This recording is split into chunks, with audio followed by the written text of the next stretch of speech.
Hello everybody and welcome back to another Team Memes Not Meta deck profile. We're very excited today to show off one of Aidan's favorite decks featuring his favorite Yu-Gi-Oh card of course. When we made the channel. That of course being the Phantasm Spiral Dragon, which means we're taking a look at Phantasm Spiral. Isn't that right, Aidan? Of course. It's always a challenge to make this deck kind of work. It kind of always multiple ban lists, multiple cards that obviously. Yeah, there was a string of ban lists that really just annihilated this deck. Yeah. I mean, Terraforming, card Demise. Yes, but, you know, we still bring it back. This was the first deck I ever made, so it's a special place in my heart, I guess you could say that. Absolutely, so yeah. We always try to make it work, and I'm glad we get to show it off today. Absolutely, and let's get right into that profile and see how we can make Phantasm Spiral work in 2021. Alright, so the first card we got is 3 Megalosmasher X. You need a normal monster. This is an all normal monster deck, and this is the only normal summonable monster that you play. So that's a pretty beefy one as well. It is 2000 attack, very good. You also play 1 copy of Phantasm Spiral Dragon. Good for just getting higher attack monsters and possibly going for an OTK. So those are the only monsters you play. That's a great lineup, and that is your favorite Yu-Gi-Oh card. Of course. Wait. Let me reiterate something here. That is 4 monsters? That is 4 monsters. In the whole deck? In the whole deck. Alright. Well, let's get right into the spells then. Alright, so next we play 2 Heatwave. This card is kind of nuts in that if you activate it on your first turn, your opponent cannot normal or special summon any effect monsters. What? So it's pretty nice going first. We only played it 2 though, because sometimes I'm opting to play other kind of floodgates for it, but it's definitely, something nice to see. Obviously, if we're only playing, 3 monsters and only 3 of them are normal summonable, we need to search for them, so that's why we play 3 Fossil Dig. I'm sure you're happy this card did not get hit. Absolutely. If this does, then this is going to be a problem. Give it time. Give it time. So, yeah, you kind of need to play 3 of these. We also play 3 Pot of Duality. This could easily be Pot of Extravagance instead, or you could play it somewhere else, but I do not play Pot of Extravagance in a $20 deck. But if you had them, you would probably play that. Oh, yeah, you get it, because you're really not using the extract much at all. Gotcha. But, and I see you're flexing the Ultra Rare there. Oh, of course, yeah, and my 2 other common. Another draw support, just Upstart Goblin. Why not? We need to fill the deck. 1 card of Demise. This card is very good. R.I.P. Obviously, since you're playing majority spells and traps in this deck, you can kind of just set 5, or do all your plays and then activate this with basically no cards in hand and draw. It's pretty good, so highly recommend playing it 1.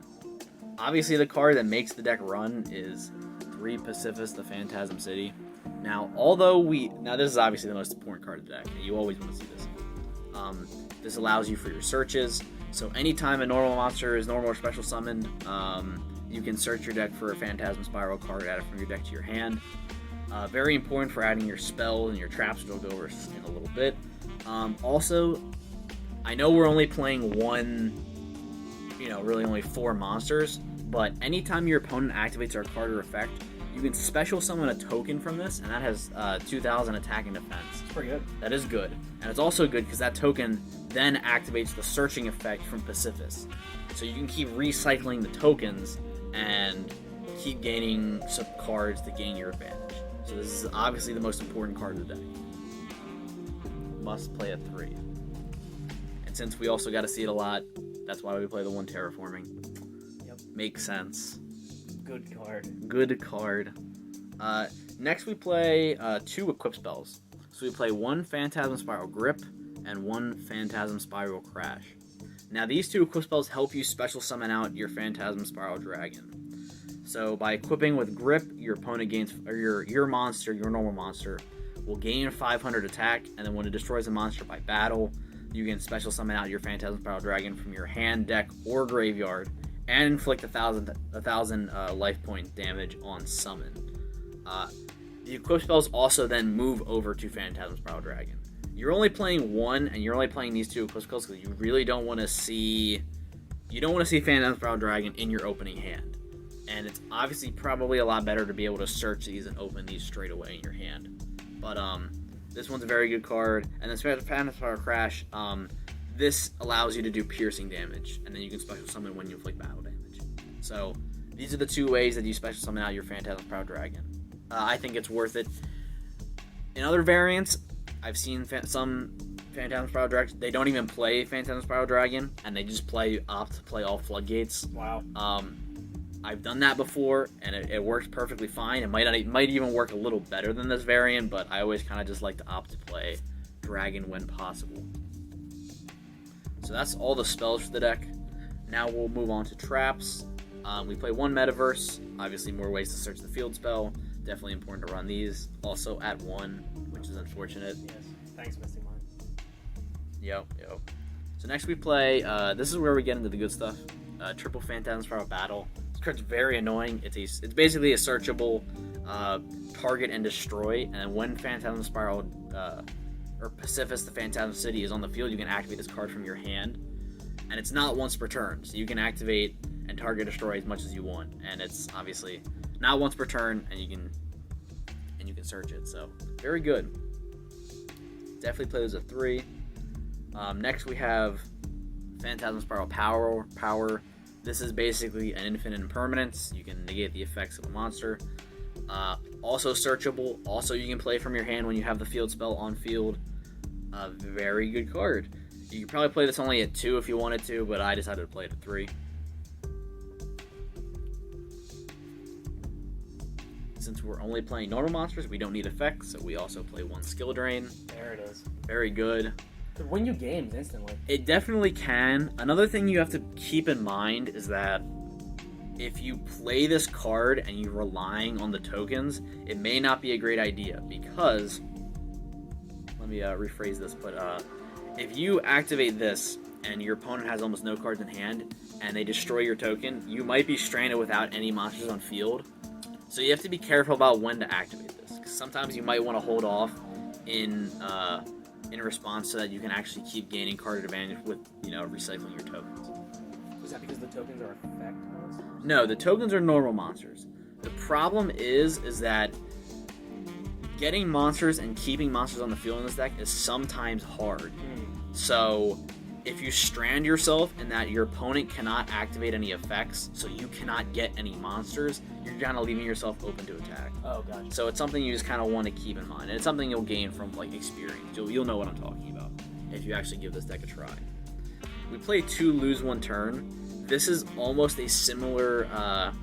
It's also kind of another frustrating card to deal with. So what it does is when your opponent special summons a monster, negate its effect for the first turn it's summoned, and then it's also changed to defense position. It can be pretty annoying, and it works on link monsters too, because it says it first negates the effects and then turns into defense position. So it still negates them. So it still negates link monsters if you're curious.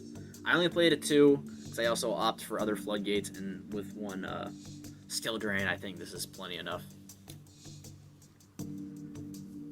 This next card is kind of another win con for the deck, and that is Sea Stealth Attack. Oh my. This is a very random card, but it kind of works pretty well. So what happens is it has 2 effects. So one of them is that you can banish a normal monster you control, and you can protect all face-up spell or traps on the field. Now this is really good because if you have a token on field, from Pacifis, what you can do is you can banish your token, protect all your face-up spells and traps, but then you'll be able to keep recycling that token from Pacifis to regain your advantage. Another added effect is that if your level 5 or higher water monsters, I believe if I'm saying that correctly, yes, your level 5 or higher water monsters cannot be destroyed by battle. The token and the dragon. Oh, yeah. So what it is sometimes... Isn't the dragon level 4, though? No, dragon's level 8. Oh, I'm thinking of Megalosmasher. You're thinking of Megalosmasher, yes, that's correct. Yes. But what happens is sometimes if you just have this up, your opponent can't attack over it because it's just going to be destroyed by battle. That's amazing. So sometimes you're able to just keep plowing into their monsters even if they have significantly higher attack. So if they can't opt to get over this, and what the other effect were, you can protect it from spell or trap destruction, you're kind of in this long haul cycle where they're not able to get over it. Very good. We're also playing 3 Solemn Judgement because this is also a great card. Again, you're kind of very susceptible to spell trap removal and other types of, I don't know, just disruption. Definitely good to have, definitely good to have to stop. This says no. This basically says no. Then we also play some other floodgates. There can be only one. You're only playing water, you're playing water attribute monsters, but they're all different types. So you're playing dinos and you're playing rims and serpents. So you shouldn't really run into an issue with there can be only one. So definitely a good floodgate. And then you're also running 2 summon limit.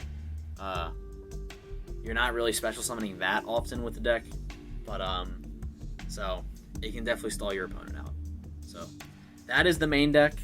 As you can tell, it's not really that hard of a deck. It's kind of more just, much more control based. But overall, it's not bad. It's a little slow paced, but it's pretty fun.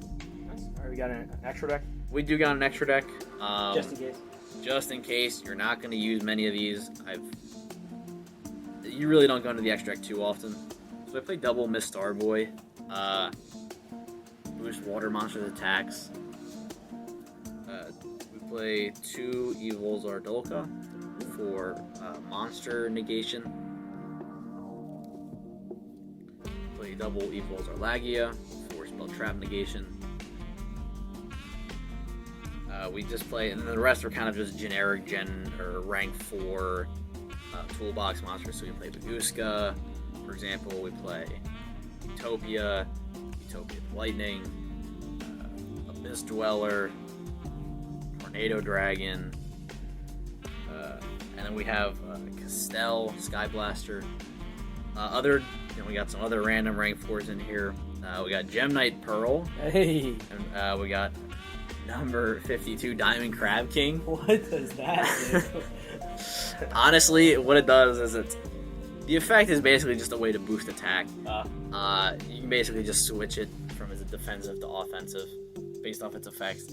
Honestly, like I said, you really almost never go into the extra deck with this. So if you really didn't even want to have an extra deck, you probably don't even need one. Which is probably why Extravagance is solid. Oh yeah, absolutely. You really extremely rarely go into the extra deck with this. Right. And then I guess this one last card I have is number 82 True Heartland Draco. Very nice. And that you can just attack directly, but It's a good card. it's nothing, nothing crazy. It's all pretty basic extra deck stuff. Rank 4. All right.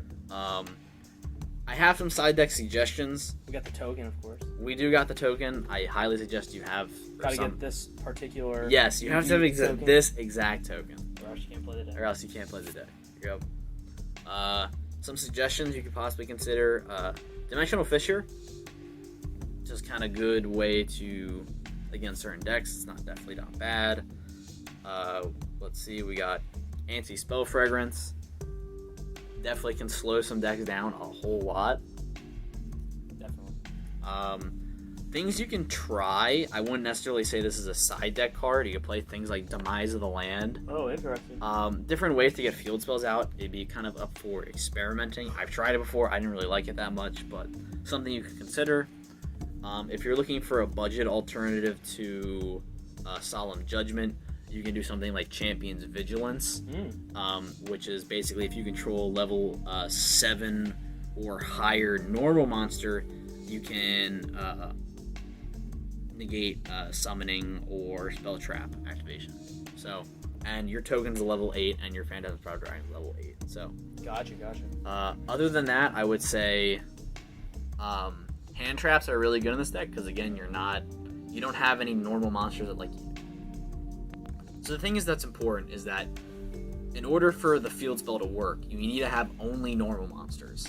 So you don't want to have effect monsters on the field.